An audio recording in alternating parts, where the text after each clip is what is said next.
Praise the Lord. Lift up one hand.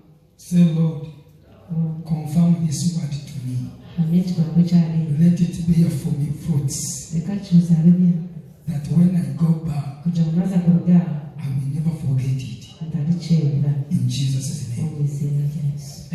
Amen. Hallelujah. Praise the Lord. Whosoever is born of God overcomes the world.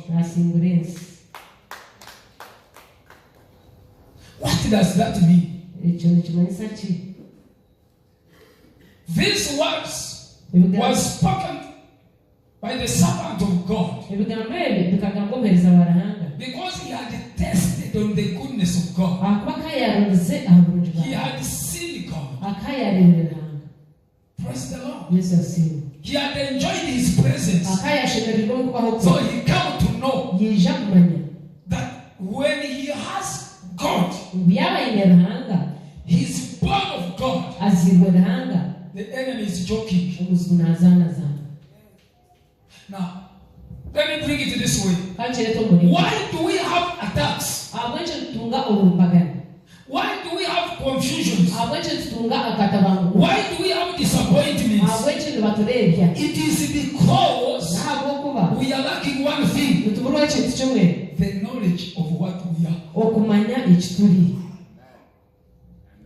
Praise the Lord. Tell your neighbor, until you know what you are. Until you know what you are. Some of us, we don't know that God called us for his glory. I welcome those on online. If they are there, wherever you come from, if you cannot come here physically, and you have a smartphone, you just load your data and sit where you are seated. You go in the service with us on YouTube. You just write there my names, all the names of the church. They will bring you the service. You enjoy the service with us from midday to 1 every Sunday on YouTube. Even you can go there and search for them for the past messages. So those on YouTube now, God bless you so much. Connect today. Know what you want in Christ. Stand on it. The enemy will be under your feet. What the enemy does, he just jokes with our understanding. Look at Adam.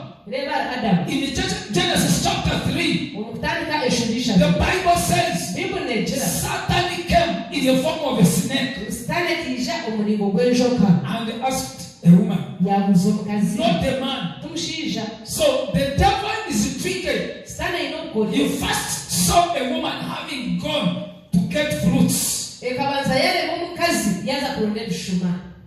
found her there and asked her, truly, God told you to eat, never to eat fruits. Joking on our ignorance. Praise the Lord. Truly, did God tell you never to eat any fruit? Yet he is seeing the woman trying to get fruits to take food to the husband. Truly, did God tell you never to eat fruits? The woman would have answered, how about this? You are seeing me and you are asking me. But the woman ignorantly gave the devil the chance and talked with the devil. Tell your neighbor, I don't have time with Satan. I don't have time with the devil. I don't have time with Satan. Diamond yaitawa eyapata umuchalo no muchala Adam ne mutuza ne mugamba uliza Satani byayogera. Diamond kalanga hukazi tumushitana sa ekamujya gukurikiza ibistani. You are a believer of Christ. You are in the church of Christ. Where do you have time? Where do you get time to speak to the witches? Me, I just demons. But I don't have time to speak with demons.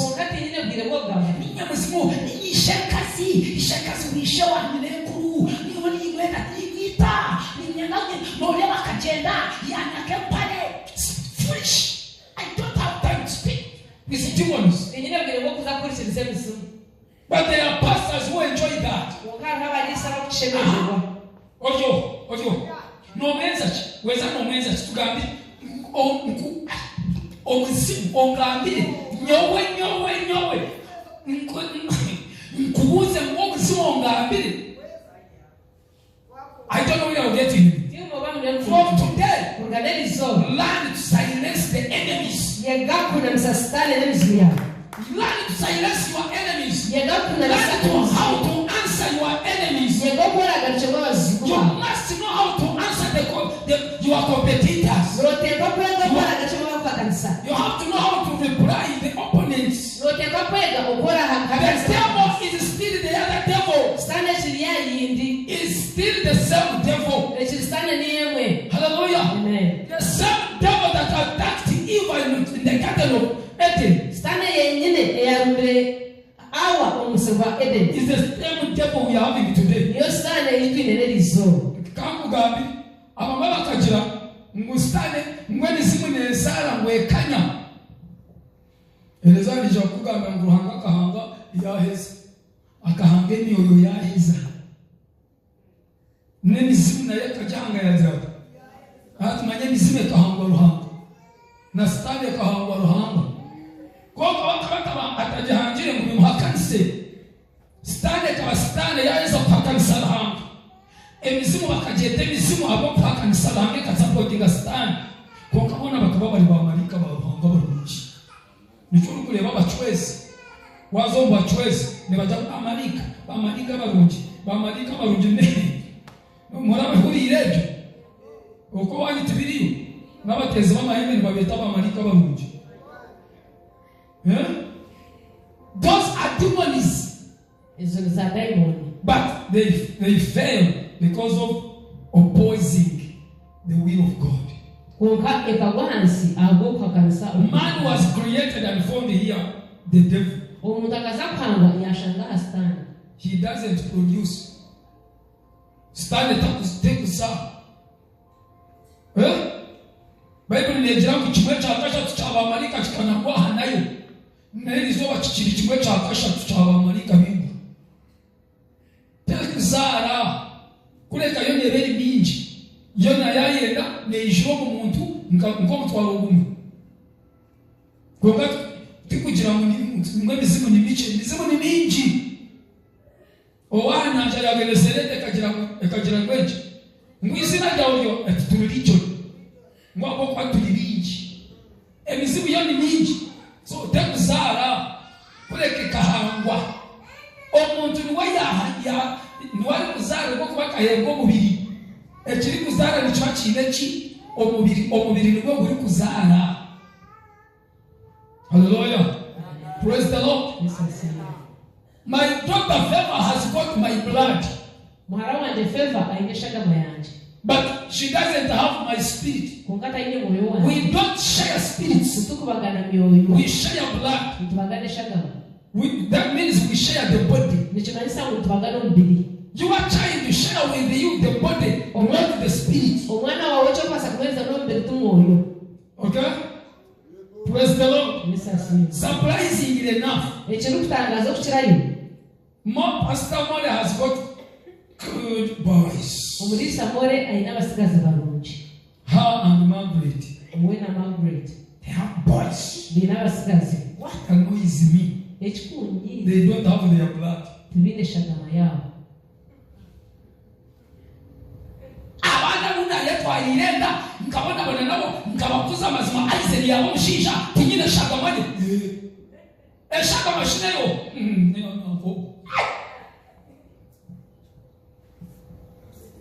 Women, you have children, but they don't have your blood. Abana botubine shaka mayawe. Why? They share the body. That's why I normally tell you, two people becomes one by words. But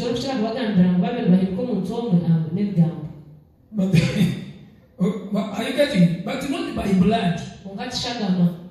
Come on. Your children has got your blood. Whether she's a girl, she doesn't have the blood of the mother. She has your blood. Yet she's a girl. You are a man. Why? The setting of God goes in blood. Two people cannot give blood to one child. So God set it that way. Hallelujah. Never say we. Ranganko yachikozeracho. Yale bayale okumukazi okuyikiriza kugenzume ebi kandi yabuze mutabira yajamu okumoto walenda obona munenda osashuzare kokatalikira bulagi yo. Iwe noteyote kama ko punishment kachi. Abakazi mukabasi. Wachimanya muno wabona kwino kazara no mushiya akakunagira abana akaboraho ape. Kungamo uchimanya mtoine bula toine shaka yabo bana. Hallelujah. Kazam. Now, stand there on no shaka meyoine. The blood that you have. Shaka meyoine. That's what the devil follows. It should just stand in if the family you come from attacks your children. That will be ignorance if you allow it. Because your child does not have the blood of where you come from. That's what the devil does. You find the family where you come from. You get attacks that attacks Isaac. The devil does that ignorantly. He stands on our ignorance. Because where the child does not have blood from, cannot have the attack. And if it attacks, you just say, fire, go. And it goes. Why? Because it knows. Praise the Lord. Me, I don't like these demons. I chase when they are shouting. I am his auntie. I am his auntie. I tell them you are lying. You are a demon. And then they say, yes, you have known me. Therefore go. Mabako le misimu mutekele mumpolite. O muzimu gujakama. Kama simu ishakuru. Niza kuita ni mama ni wakugamba tunawa ni hato ni shakuru. Odi muzimu. Ustani. Niza kujirete. Kama kale chenda murichemu. Apa stani kaptura mubantu. Nemanyatajarasa. Praise the Lord. Yes, I see. Therefore, whatever is born of God, if I can fight for favor because of holding my blood, she has my DNA. Therefore, we have the DNA of God. We don't have the DNA of the devil. Believers, I want you to get in it. The devil is fighting against you illegally. You don't have his DNA. You have the DNA of Jesus Christ. You have the DNA of Jesus Christ. Whatever you want, you get it from Jesus. The devil fights against you illegally. Umutamanya, umehenda binachio. Teshele kwani kurumba, abakwa torukuchiti, terikukuanja kantu. Praise the Lord. Amen. Praise the Lord. Yes, I see. Praise the Lord. Yes, I see. Therefore, the devil cannot curse. The bewitcher cannot curse. I am helping someone today. You have been suffering because of being bewitched. otwire nobona bona agokurwa. The dangerous witchcraft that you can get. Irogoyo kwanza kuchelia kabiri umasa kutunga. If it is by your father. Neliasho. Jawa lijejosh. Irogari kuchira yo man. Eribasa kuhangura favor. Niliyoje. Wanjeni.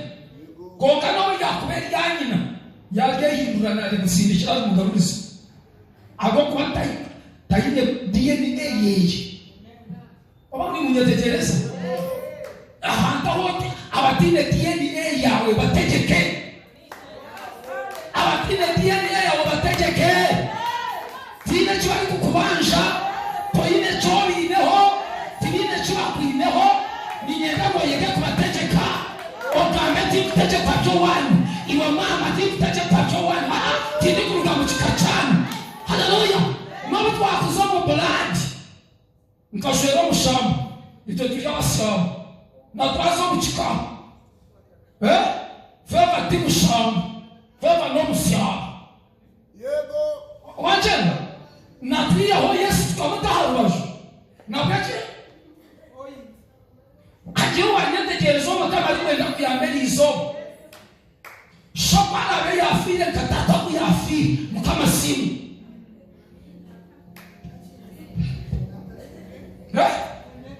Shopala we ya afile. Mkatata kuya afile. Mkama simu. Amen. Tochine okuchena mukakukwata. Aise, owakubile na kuchena. Akakuba. Obakachena. Tochine rukuchena. Wakakubasa. Abakwa wakubile na kuchena. No ine DNA yawe. Hata ine DNA yawe tachiho. Mukama siwe. Abasida abona. Fire. Fire. Chena. Imeshasa. Imekula. Imebate. Injio. Eto ni chichirisa. Hallelujah. If your father is still living, be careful. Treat him very well. Love your father. Love him. Be with him. Make him your friend. Why? He has a word upon you. He can say, from today, I trust you from walking on cars, in cars. Keep walking in place. And it happens. Obamumpulira. Abasata jemuli. Omusata aliwa loyino uyinza. Oyino obusobozi. Obugamba omwana wo. Kuvanyereero. Kukopye. Obutanda bukukolera abalala. Era okozesa abalala. I trust you from being employed. Go and employ others.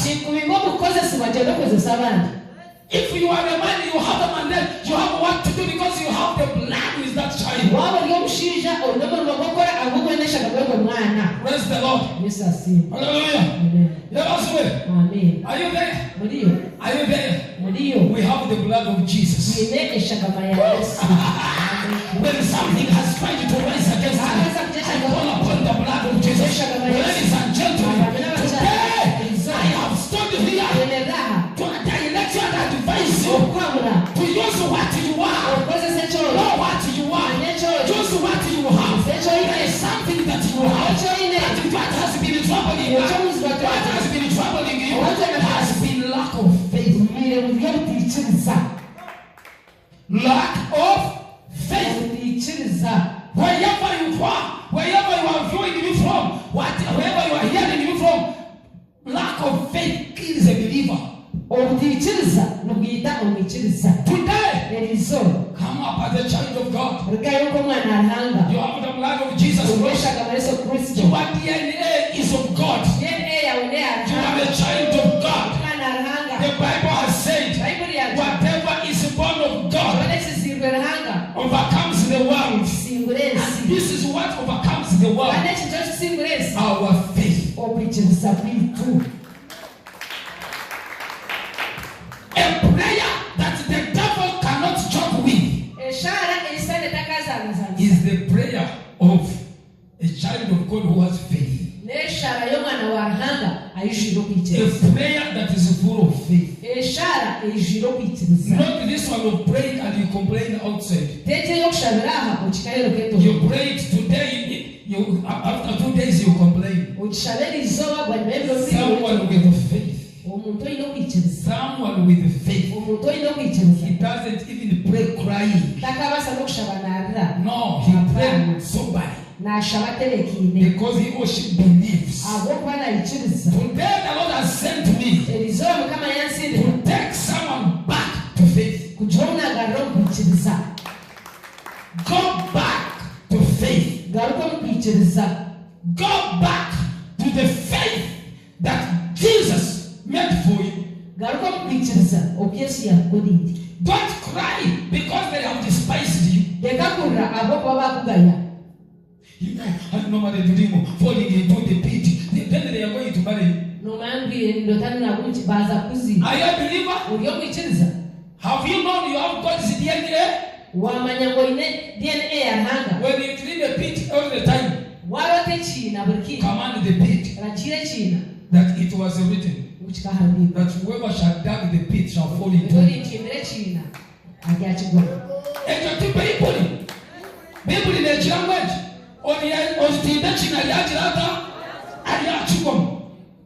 Hallelujah. No, bagweto munyandarara. Ogwenshok niweluma. Praise the Lord. Today, let me speak to someone. Rise in faith. Don't pray a complaining prayer. Rise in faith. Speak as a child of God. Speak as a child of God. Praise the Lord. Speak as a child of God. Once again I say, speak as a child of God.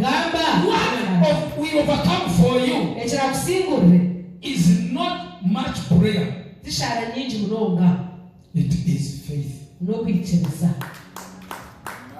My Bible has said, whatsoever is born of God overcomes the world. And this is the victory that overcomes the world. Even our faith. Do you have faith in God? Huh? Do you have faith in God? The other one sang what? Nariha nimbekura eliyabire nimbekura nariha tindafi eliyakire nimbekura. Praise the Lord. Yes, I see me. The words of a child of God that has faith. The devil bows before them. The devil bows before the words of a child of God that has faith. A witch cannot prevail against a child of God that has faith.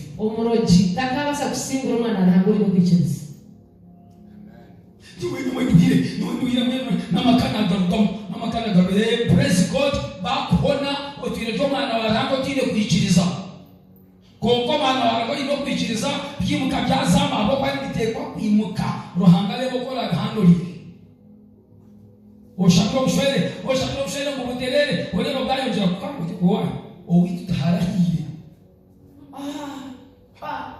Hallelujah.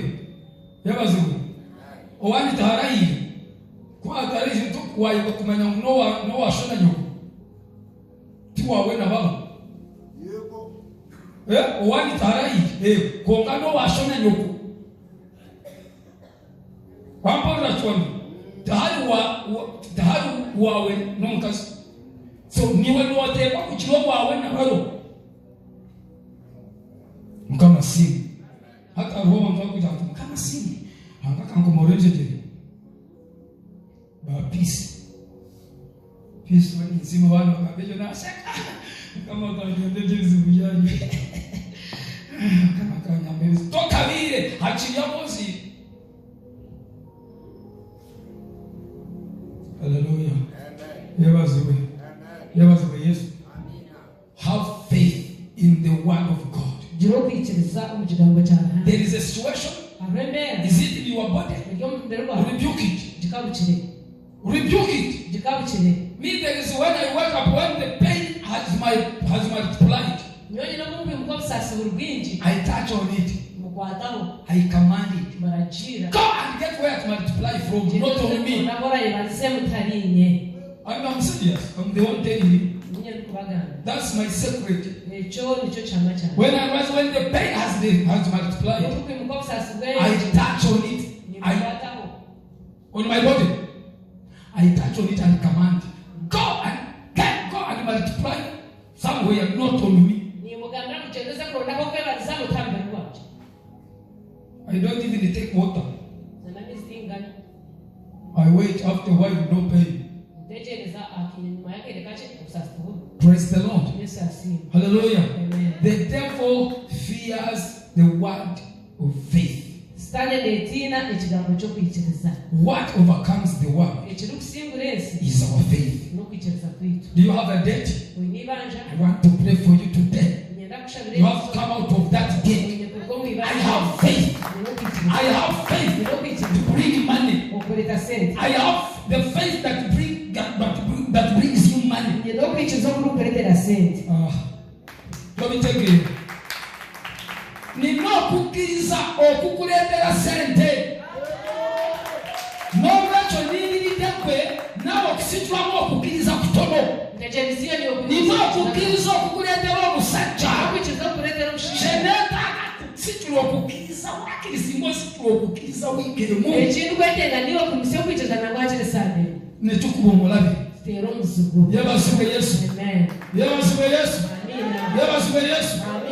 Nino kukiriza okukuwanguza mu maka okurukusinguza mu maka netagabwe kunegatako nyetengiwe kunyegitawo nino kukiriza okukuonyezaawo nino kwikiriza okurukutambiriraho ayendindiridde okusitula okukiriza kongategereziwe katonda wange talina ndwadde zatawonna ruhanga wanje talina ndwadde zatakutamba olaba awonya n'amagumba gawamenya natambana n'amagufa agahende olowooza wakuzanya oyo talina kyatakola natandisa nakutakazinalo sawa meka wano benatandise nabo sawa bbiri nakati kyakalimu bali n'abawaddeko sawa emu nomulala nemuwakweda kikaza naye nabadde njagala kabeerezaamu nzeka. Why? I look unto the word of God. I am a child of God. I don't look at the words of people. I don't look at the prophecies of children of men. I look at the prophecies from the word of God. What overcomes the world is my faith.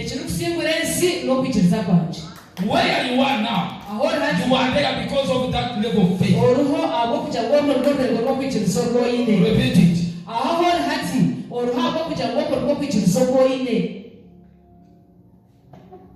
Hallelujah. Amen. Today, join me. Raise your faith. You are going to become dangerous to your enemies. Let me tell you. I'm speaking to someone. You have prayed or you have tried. You see things not working out well as expected. Raise your faith today. Join me. My faith and your faith performs your miracle. My faith and your faith performs for you a miracle. Opolite okukiriza okukata kukwange chikukolere chamagero. When you join my faith with your faith, you are going to see a miracle. And today I want to lay my hands upon you. I'm not going to shake your head. Many of you came while we had already finished the part. But get me very well. The children of God depend on His power. The children of God. What overcomes the world is not money. It is not people. What overcomes the world is the faith. Today, raise your faith that when you are praying for, you are going to have the power to overcome them in the village.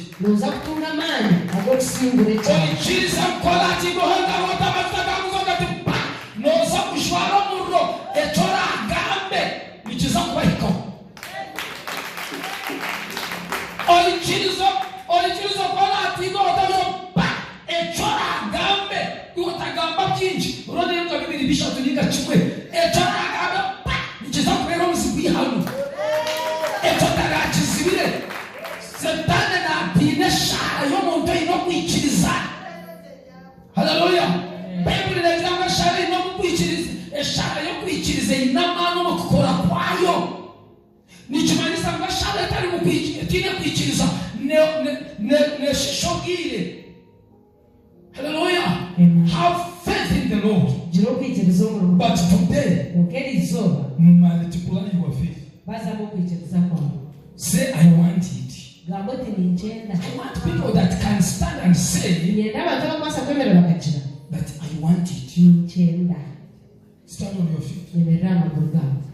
I want people who can say, no, this time I want it. No, this time I want it. Praise the Lord.